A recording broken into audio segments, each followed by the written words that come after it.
దీనికి కూడా ఎలక్షన్స్ తో లింక్ పెట్టారంటే మాత్రం నాకు ఇంకా నేనేం చేయాలో తెలియదు. అటెండెన్స్ లేకుండా జీతాలు ఇవ్వకండి, అటెండెన్స్ లింక్ తో జీతాలతో లింక్ చేయండి అనేసి 2020లో నవీన్ సార్ ఉన్నప్పుడు ఒక సర్క్యులర్ ఇచ్చారు. దాని ఫాలో అప్ గా షణ్మోహన్ ఉన్నప్పుడు, తర్వాత లక్ష్మి ఉన్నప్పుడు అందరూ కూడా సర్క్యులర్స్ వచ్చేసి రెగ్యులర్ గా ఇస్తున్నారు. కానీ దిస్ ఇస్ ద సిచ్యువేషన్. ఫిబ్రవరిలో సిచ్యువేషన్ ఇది. మనకి టోటల్ ఇప్పుడు సపోజ్ అల్లూరి సీతారామరాజు చూసుకుంటే 3250 మంది ఎంప్లాయీస్ ఉంటే దాంట్లో 1714 మంది యావరేజ్ గా నెలంతా అటెండెన్స్ వేయలేదు. అంతేనా? నెలంతా అటెండెన్స్ వేయలేదు. In time punching. మిగతా వాళ్ళంతా మ్యూట్ చేసుకోండమ్మా. ఇన్ టైం పంచింగ్, ఎంటర్ అయ్యేటప్పుడు పంచింగ్.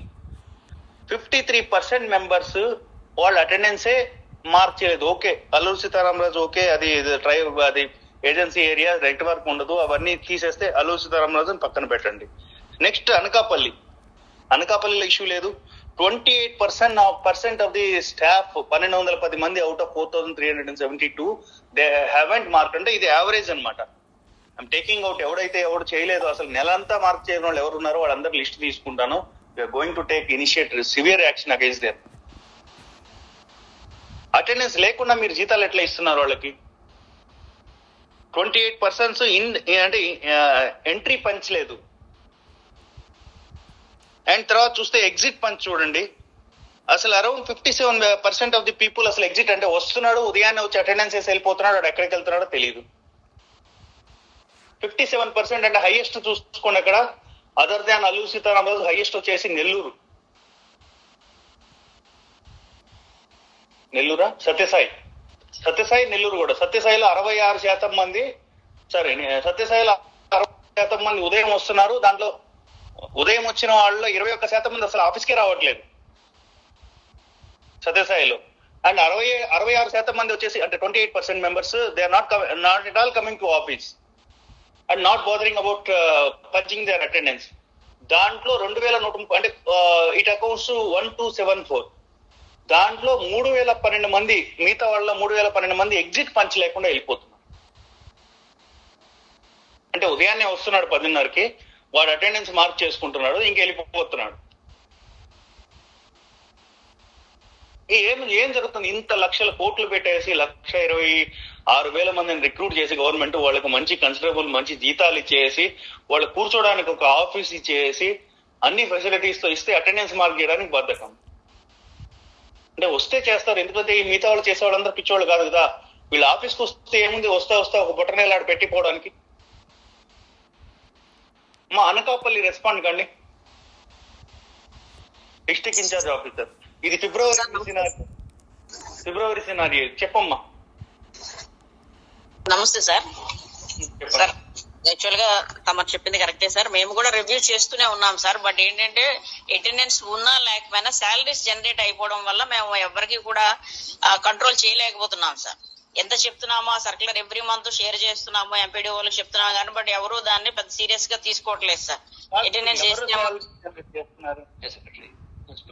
పంచాయత్ సెక్రటరీ మీ కంట్రోల్లో ఉండడమ్మా?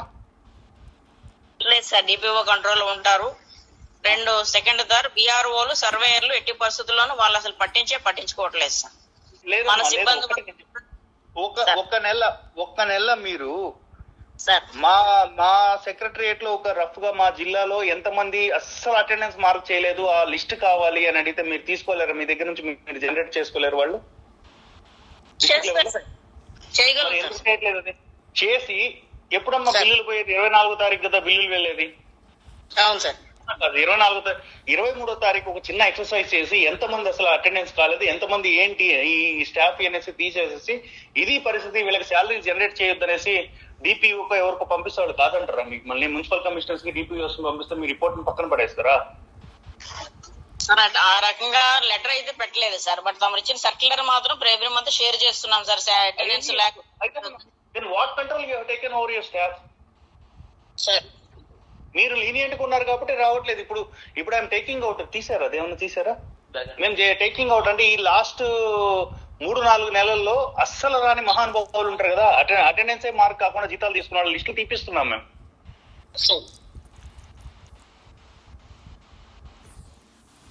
ఒక్కడు అంటే ఈజ్ ఇస్ ద వే. ఇప్పుడు చూడండి 53 అంటే దాదాపు 22% మంది అసలు 122 మంది ఆఫీస్కే రావట్లేదు. 154 మంది ఉదయం వచ్చి ఆఫీస్ కి వాడు అటెండెన్స్ వేసుకొని ఆ లార్డ్ లాగా వెళ్ళిపోతున్నాడు అంతే. అంటే వినడానికే చాలా ఇదిగా ఉందమ్మా. ఇన్ని లక్షల కోట్లు ఖర్చు పెట్టి ఇంతమందికి ఉద్యోగాలు ఇచ్చి ఇంత చేసిన తర్వాత దీనికా? సార్ ఈ మంత్ తమరు చెప్పినట్టుగా లెటర్ పెడతాను సార్, రిటర్న్ గానీ లెటర్ పెట్టి ఆప్ చేయమని. తీసుకోండి. టుడే మే 24 ఇంకా బిల్ స్టార్ట్ అవుతాయేమో ఇమీడియట్ గా మీరు తీసుకోండి. లాస్ట్ మంత్ లో ఎవరెవరైతే 10 రోజుల కంటే ఎక్కువ ఆబ్సెంట్ అయ్యారో వాళ్ళందరూ జీతం అంటే మీరు ఇది చేసుకోండి. 100% ఎవరైతే పని చేయలేదు వాడి జీతం ఆపేసేయండి. ఏం కాదు, ఇంకేముంది, పని చేయకుండా జీతం తీసుకోవడానికి, జీతం ఇవ్వడానికి గవర్నమెంట్ ఉండేది. హెడ్ ఆఫీస్ లో మా స్టాఫ్ ఎవరు మిస్ గారు రోజు వస్తారు. ఒక గంట లేట్ కావాలన్నా కానీ నాకు పర్మిషన్ అడుగుతారు, సార్ మాకు గంట లేట్ గా వస్తామనేసి. అండ్ ఈవెన్ దో ఇప్పుడు కంపేర్ టు ఏమంటారు ఒక 6 months కంటే ముందు పని తక్కువ ఉన్నా కానీ విసిట్ టిల్ 6-6:30 వరకు ఆఫీస్ లోనే ఉంటారు అందరు.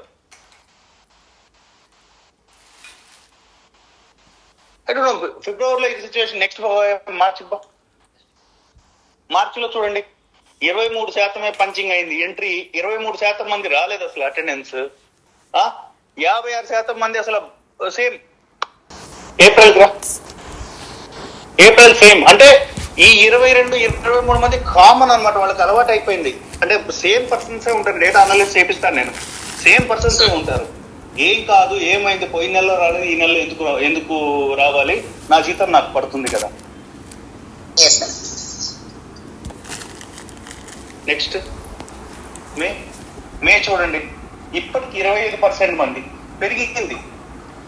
బిఎల్ఓ డ్యూటీలు వేసిన వాళ్ళకి సెక్రటరేట్కి వెళ్ళొద్దు అనేసి ఇది ఉందా? వాళ్ళ పని సెక్రటరేట్ లోనే కదా మరి. అంటే ఓన్లీ నాకు తెలిసి ఆ బిఎల్ఓ డ్యూటీలు వేయడం వల్ల కొంచెం అటెండెన్స్ పెరిగింది అనిపిస్తుంది. బిఎల్ఓ డ్యూటీలు వేసిన వాళ్ళకి మోస్ట్ ఆఫ్ ది టైమ్ వీళ్ళు తహసీల్దార్ ఆఫీసులకే పిలిపిస్తున్నారు సార్. రోజు ఏదో ఫారాలు పట్టుకురమ్మా తహసీల్దార్ ఆఫీసులకి రప్పించడం వల్ల ఎక్కువగా హెడ్ క్వార్టర్ లో నివాసం ఉన్న వాళ్ళు అలా వెళ్ళిపోతున్నారు సార్ డైరెక్ట్ గా. అన్ని అది రోజు వాళ్ళు కంప్లైంట్ చేస్తున్నారు సార్. మమ్మల్ని రోజులు పిలిపిస్తా ఉన్నారు, మాకు డిఏడిఎల్ కూడా లేవని కంప్లైంట్ చేస్తా ఉన్నారు. బట్ మేమైతే ఏమీ చేయలేకపోయాం సార్. మా దగ్గర సుమారుగా ఒక 1100 నుంచి 1200 మంది వరకు ఉన్నారు సార్ బిఎల్ఓస్.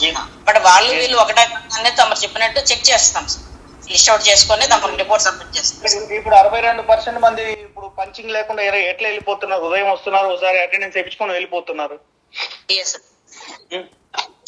ఇప్పుడు చెప్తున్నాను కదా, ఫస్ట్ స్లైడ్ లో ఉన్న లేకున్నా అమౌంట్, ఎందుకంటే మనం సర్వీసెస్ ఇవ్వలేకపోవడానికి కారణం ఇదే. దీంట్లో ఎంతమంది డిఈఓస్ అంటే బస్ ఒక్క పని చేయండి, 100% ఎవరైతే అటెండెన్స్ ఫెయిల్ ఉంటారు కదా, డిఈఓస్ ఎవరు data entry operators, digital assistants ఉంటారు, డిఎస్, వాళ్ళు ఎంతమంది ఉన్నారు చూడండి. వాడు 100% ఉండాలి కదా అక్కడ. వాళ్ళల్లో బిఎల్ఓ డ్యూటీ పడనలో వాళ్ళని తీయండి. బిఎల్ఓ డ్యూటీ డిఎస్ కూడా ఇచ్చారా? డిఏ ఫస్ట్ అందరికి తీయండి. ఎవరెవరైతే 100% ఆబ్సెంట్ అయ్యారో అందరి లిస్ట్ తీయండి. అందరి లిస్ట్ తీసిన తర్వాత దాంట్లో బిఎల్ఓ డ్యూటీస్ ఉన్నాళ్ళని పక్కన పెట్టండి. ఇప్పుడు ఆవిడ చెప్పినట్టు ఎంఆర్ఓ ఆఫీస్ పిలుస్తున్నా ఉదయాన్ని వచ్చేసి పని చేసుకోవాలి కదా. ఇట్లా ఇంకొక సినారియో కూడా చేయండి.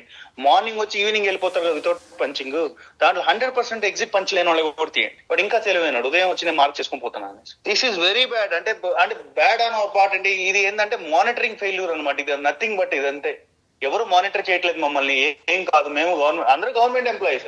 ఇఫ్ ఐ డోంట్, అంటే ఇప్పుడు ఇక్కడ హెడ్ క్వార్టర్ లో ఉన్నాడు కూడా, మేము హెడ్ క్వార్టర్ లో 2 రోజులు లేకపోతే just will be in tension. Special chief secretary చెప్పకుండా మేము ఏమంటారు విజయవాడ నుంచి నెల్లూరు కూడా పోము. ఫీల్డ్ కి పోతున్నా కానీ మేము ఫీల్డ్కి వెళ్తున్నాను పర్మిషన్ తీసుకొని పోతాం. అట్లాంటిది ఇంతమంది మెషినరీ మీకు ఇస్తే, వాళ్ళు మ్యాన్ పవర్ ఇస్తే, వాళ్ళు ఎవరెవరు పని చేస్తున్నారు, ఎవరెవరు ఉంటున్నారో ఆఫీస్ లో కూడా మీరు మానిటర్ చేసుకోవట్లేదు. నెక్స్ట్ ఇంతేనా? లాస్ట్ మీకు ఒకసారి చూసుకోండి. ఇది సిచ్యువేషన్. హైయెస్ట్ వచ్చేసి ఎక్కువ నెల్లూరు కనిపిస్తుంది, నెల్లూరు సత్యసాయి కనిపిస్తుంది. బాగా తెలివి మీరు పోయారు, అసలు ఎవరు రావట్లేదు. పొట్టి శ్రీరాములు నెల్లూరు చూడండి 70% ఎగ్జిట్ పంచి కొట్టకుండా పోతున్నారు. ఆయన తర్వాత వచ్చి సత్యసాయి 74% ఎగ్జిట్ పంచి కొట్టకుండా పోతున్నాడు. వాడికి 1 నెల అలవాటు అయింది, వాడు హ్యాపీగా ఎంజాయ్ చేస్తా ఉన్నాడు. మీరు కావాలంటే వెరిఫై చేయండి. ఫిబ్రవరిలో ఎవడైతే అటెండ్ అయ్యి ఉన్నాడో వాడే మార్చి ఏప్రిల్ మేలో కూడా సేమ్ పర్సన్ ఉంటాడు. And I request all the district incharge officers immediate గా ఇవాళ మీరు అది చేయించండి. ఈ 25 days లో ఎవరెవరైతే 100% అటెండెన్స్ పంచ్ చేయలేదో వాళ్ళందరూ జీతాలు ఆపండి. నో ఇష్యూ, ఏం కాదు. అటెండెన్స్ లేకుండా వాడు ఏం పని చేయకుండా ఏం చేస్తుంటారు వాళ్ళు. డిజిటల్ అసిస్టెంట్స్ అయితే ఇంకొంచెం సీరియస్ గా తీసుకోండి. ఇంకొకటి కూడా చూడండి, బిఎల్ఓ డ్యూటీస్ ఉన్న వాళ్ళైతే కొంచెం ఆలోచించండి. ఎందుకంటే బూత్ లో కొంచెం పని ఉంటుంది కాబట్టి ఎలక్షన్స్ టైంలో కానీ 13th తర్వాత వాడు కానీ ఒక్కరోజు కూడా పంచగా చేయకపోతే మాత్రం 13th or 14th తర్వాత take your own call. Government అయినా ప్రైవేట్ ఫర్మ్ అయినా ఊరికనే కూర్చోబెట్టో లేకపోతే ఇంట్లో కూర్చోబెట్టో జీతాలు ఇవ్వదు. మనకు ఒక సెట్ ఆఫ్ రెస్పాన్సిబిలిటీస్ ఇచ్చింది. ఆ రెస్పాన్సిబిలిటీస్ మనం ఫుల్ఫిల్ చేసిన తర్వాతే జీతం ఇస్తుంది. ఎవరికన్నా ఏమన్నా డౌట్స్ ఉన్నాయా దీంట్లో? నెల్లూరు డీసీ గారు. సార్ నమస్తే సార్, రెస్పాండింగ్ సార్. చెప్పండి, ఏం మీ జిల్లా సార్? డౌట్ ఏం లేదు సార్. ఇప్పుడు కొందరు చెప్పిన అనాలిసిస్ చూసాం సార్. సార్తో మాట్లాడి వెంటనే రేపే ఒక మెమో ఇష్యూ చేయిస్తాం సార్. ఖచ్చితంగా రేపటి నుంచి ఇన్ అండ్ అవుట్ పంచ్లు చాలా క్లోజ్గా మానిటర్ చేస్తాం sir, along with field connections. అరే కనీసం వారానికి ఒకసారి ఎంతమంది అటెండ్ అయ్యారు, ఎంతమంది పంచ్ చేశారు, ఇన్ పంచ్ అవుట్ పంచ్ చేశారు, అటెండెన్స్ మార్క్ చేస్తున్నారా లేదా? సరే ఒకవేళ ఏదైనా ప్రాబ్లం ఉందా అది బయోమెట్రిక్ సిస్టమ్ లో? ఇప్పుడు అందరూ ఏం చెప్తారు, మా బయోమెట్రిక్ సిస్టమ్ లో ప్రాబ్లం ఉందని చెప్తారు. స్పెషల్ కదా, స్పెషల్ అటెండెన్స్ మొబైల్ తోనే ఎవడు మొబైల్ ఆర్డర్ చేసుకోవచ్చు కదా.